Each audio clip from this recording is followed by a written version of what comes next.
Doctor صاحب یہ فرمائیے کہ کلونجی، اس کے بارے میں حدیث میں آتا ہے کہ ہر بیماری کی یہ یعنی کہ دوا ہے، شفا ہے اس میں سوائے موت کے. آپ کس طرح سے اس کو استعمال کرتے ہیں، مریضوں کو کراتے ہیں، کیا احتیاط کرنی چاہیے؟ الحمدللہ رب العالمین. یہ جو کلونجی ہے نا، الحمدللہ یہ میری پہچان ہے.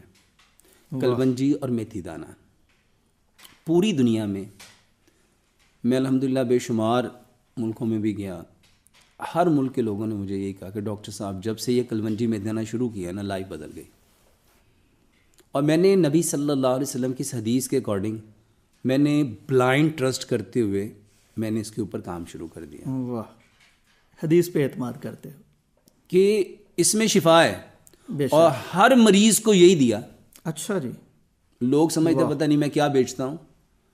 میری ہر دوائی میں کلونجی ہے اور میتھی دانہ ہے، ہر دوائی میں.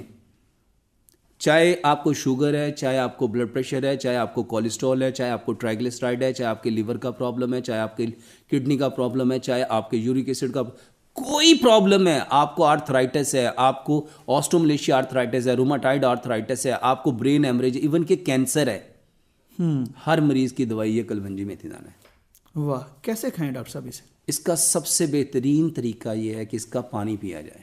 وہی طریقہ رات کو بھگو کے؟ اس کا طریقہ یہ ہے، میں نے تو یہاں پہ لوگوں سے بڑے بڑے اس کے بارے میں کہانیاں سنی کہ 7 دانوں سے زیادہ نہیں کھانا. تو میں نے ایک دن 7 دانے لیے، میں کہ اس کو ذرا کھاؤ، یہ آپ کی باڈی پہ فائدہ کتنا دے گی اگر ویسے ہی کھا لیتے ہیں پانی کے بغیر. میں لوگوں کو یہ بتاتا ہوں. آپ کو یاد ہے وہ حدیث جس میں نبی صلی اللہ علیہ وسلم کے پاس ایک صحابی ہے کہ یا رسول اللہ صلی اللہ علیہ وسلم میرے بھائی کے پیٹ میں درد ہے، تو آپ نے شہد تجویز فرمایا؟ شہد فرمایا. وہ پھر آیا کہ یا رسول اللہ فرق نہیں، فرمایا اس کو پھر شہد دو.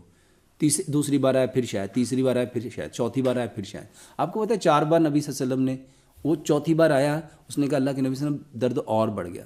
فرمایا شہد میں شفا ہے، تیرے بھائی کا پیٹ جھوٹا ہے. بالکل. ایکچوئل میں اس کے بھائی کو جتنی کوانٹٹی میں شہد چاہیے تھا نا، وہ ملا ہی چوتھی بار میں جا کے. بالکل. کلونجی بیماری اتنی ڈوزز بھی چاہیے، اتنی ڈوزز ہم کہتے ہیں شاید فوراً ہمارا کلونجی اور میتھی دانے کے بارے میں میرا یہ دعویٰ ہے کہ 5 گلاس پانی لیں، ٹھیک، 1 بڑا چمچ کلونجی کا اور 1 بڑا چمچ میتھی دانے کا ڈالیں. اس میں ایک تیسری چیز اگر اور ایڈ کر لیں وہ ہے مورنگا. اگر ان 3 چیزوں کو رات کو بھگو دیا جائے، 1 لیمن ڈال کے اس کو اچھی طرح بھگو دیا جائے اور اس کو ٹھنڈا کر کے اس میں 4 سے 5 پتے سبز دھنیے کے، 4 سے 5 پتے پودینے کے، 1 انچ کا ٹکڑا ادرک کا اور 2 سے 3 انچ کا ٹکڑا کھیرے کا چھوٹا چھوٹا کاٹ کے اس کے اندر ڈال دیا جائے. یہ ایک بیسٹ الکلائن واٹر ہے. زبردست. اب جو سائنس جانتے ہیں ان کو پتہ ہے کہ ہماری باڈی میں جتنے سیکریشن ہیں وہ ایسیڈک ہے، جبکہ اللہ سبحانہ و تعالیٰ نے ہمیں الکلائن پیدا کیا ہے، ہمیں مٹی سے پیدا کیا گیا ہے. ہماری ابتدا مٹی ہے، ہماری انتہا مٹی ہے، مٹی سے پیدا ہوئے ہیں، مٹی میں واپس جانا اور کل قیامت والے دن مٹی سے دوبارہ اٹھائے جانا ہے. اور مٹی سے ہی ہمارے لیے شفا ہے، مٹی میں شفا. اب یہ جو الکلائن ہے یہ ایکچوئل میں الکلی جب ایسڈ سے ملتی ہے تو اس کو نیوٹرل کرتی ہے. اس کے پیچھے جو راز ہے نا، وہ راز یہ ہے کہ اللہ سبحانہ و تعالیٰ ہر بندے کو نیوٹرل کرنا چاہتا ہے. اور انفارچونیٹلی اب جھگڑا کیا ہے، ایک طرف مٹی ہے ایک طرف آگ ہے. مٹی آدم ہے اور آگ شیطان ہے. شیطان کون ہے؟ ان الشیطان عدو مبین. یہ اس آدم کا دشمن ہے. یہ اس کو کبھی بھی مٹی کی خوبیوں میں رہنے نہیں دے گا، یہ اس کو مٹی سے ہٹانا چاہتا ہے. یہ جو کلونجی اور میتھی دانہ ہے نا، ایکچوئل میں یہ دونوں چیزیں الکلائن ہیں. ٹھیک. اور اس کو لینا تھا پانی کی فارم میں.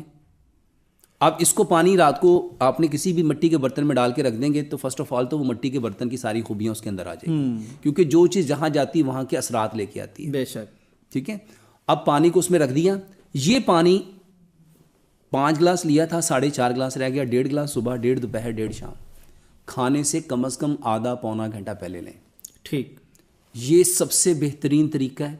اور میں الحمدللہ ثم الحمدللہ لوگوں کو اکثر کہتا ہوں جن کو شوگر ہے 90 دن 3 ماہ اپنا HbA1c ٹیسٹ کروا لیں اور 90 دن کے بعد دوبارہ پھر ٹیسٹ کروا لیں. اگر 5.6 ان کا HbA1c نہ آئے، صرف 3 ماہ میں، 3 ماہ. اور یہ جو لوگ کہتے ہیں نا کہ پینکریاز دوبارہ کام کرتا ہی نہیں ہے، جی یہ اللہ پہ بہتان ہے. واہ. جیسے میں نے پہلے بھی آپ کو یہ بات کہی کہ بندے کی عمر 70 سال ہے تو پینکریاز کی عمر کتنی ہونی چاہیے؟ سوچنے کی بات ہے. بالکل صحیح، اتنی ہونی چاہیے جتنی عمر ہے. یہاں کہہ رہے ہیں کہ بس پینکریاز خراب ہو گیا. بھئی پینکریاز نے کام کرنا اس لیے چھوڑا کہ آپ نے پینکریاز کو وہ چیزیں دی جو اس کے لیے بنی نہیں تھی.